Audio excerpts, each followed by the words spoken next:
সুপ্রিয় দর্শক, আমাদের দেশ ভারতে সব ধর্মের মানুষেরই নিজের মতো করে প্রার্থনা করার স্বাধীনতা আছে।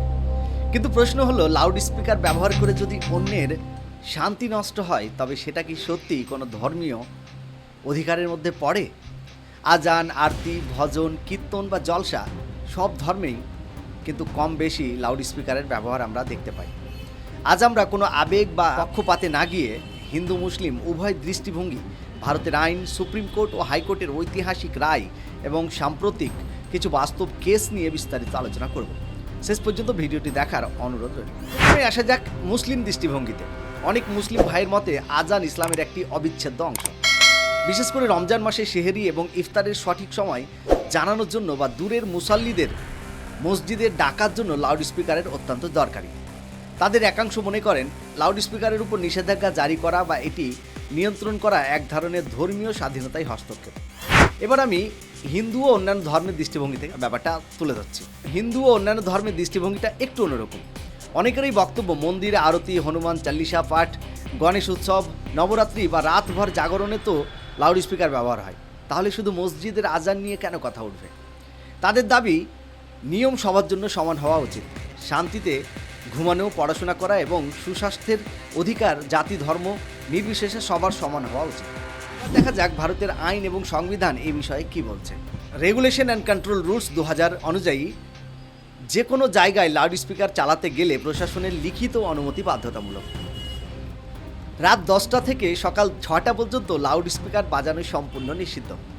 আবাসিক বা রেসিডেন্সিয়াল এলাকায় শব্দের মাত্রা দিনে 55 ডেসিবেল এবং রাতে 45 ডেসিবেলের বেশি হওয়া চলবে না। শুধু তাই নয়, 2000 সালেই সুপ্রিম কোর্ট একটি ল্যান্ডমার্ক রায় দেয়, church of god in India versus KKR Majestic colony. দেশের সর্বোচ্চ আদালত পরিষ্কার জানিয়ে দেয়, কোনো ধর্মেই অন্যের শান্তি নষ্ট বা লাউড স্পিকার ড্রাম বাজিয়ে প্রার্থনা করার নির্দেশ দেয় না, কারণ শান্তিতে বাঁচাটা ভারতীয় সংবিধানের আর্টিকেল 21 বা জীবনের অধিকারের একটি অন্যতম অংশ। সুপ্রিম কোর্টের পথ ধরেই দেশের বিভিন্ন হাইকোর্টও কড়া রায় দিয়েছে।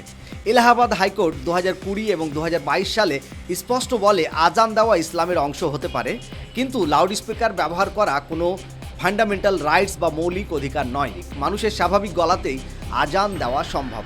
একইভাবে বোম্বে হাইকোর্টের নাগপুর বেঞ্চ 2025-এর একটি মামলায় মসজিদে গুশিয়ার আবেদন খারিজ করে মন্তব্য করে, কোনো ধর্মেই ভয়েস অ্যাম্প্লিফায়ার ব্যবহার করে অন্যের শান্তি ভঙ্গ করতে বলে না। আর এই রায়ের পরেই মুম্বাই সহ মহারাষ্ট্রে হাজার হাজার অবৈধ লাউড স্পিকার নামিয়ে নেওয়া হয়েছে। নতুন আইনের ভিত্তিতে BNS বা BNSS এর ভিত্তিতে কি বলা হচ্ছে? অনেকে হয়তো ভাবছেন এগুলো শুধু খাতা কলমেই সীমাবদ্ধ। একদমই নয়।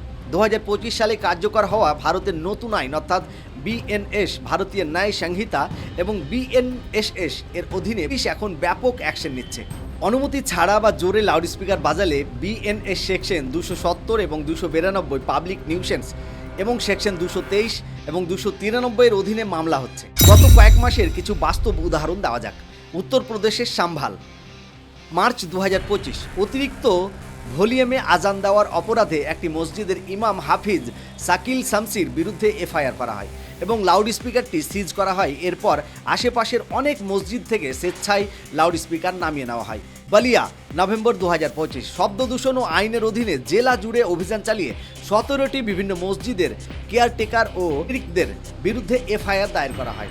মুজফ্ফরনগর ও শামলি, শুধু মুজফ্ফরনগরেই নয়েজ রুল ভাঙার জন্য 55টিরও বেশি লাউড স্পিকার খুলে নেওয়া হয়েছে। কিন্তু এখনও বৈষম্য করছে না। শামলি বা পিলিভিতের মতো জায়গায় নিয়ম ভাঙার অপরাধে মন্দির ও গুরুদ্বার থেকেও সমানভাবে লাউড স্পিকার নামিয়ে দেওয়া হয়েছে এবং অ্যাকশন নেওয়া হয়েছে। তাহলে পুরো বিষয়টার নির্যাস কী দাঁড়ালো?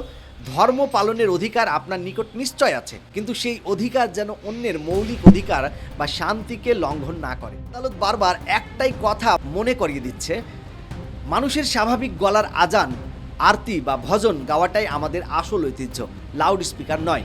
সব ধর্মই যদি সরকারের তৈরি এই নয়েজ পলিউশন রুলস মেনে চলে, সঠিক অনুমতি নেয় এবং ভলিউমটা নিয়ন্ত্রণে রাখে, তবে আমাদের সমাজে শান্তি সম্প্রীতি দুই বজায় থাকবে, কারণ দিন শেষে মানুষের শান্তিটাই সবার আগে। এই বিষয়ে আপনার ব্যক্তিগত মতামত কি? কমেন্ট বক্সে অবশ্যই জানাবেন। ভিডিওটি তথ্যপূর্ণ মনে হলে লাইক এবং বন্ধুদের সাথে শেয়ার করতে ভুলবেন না।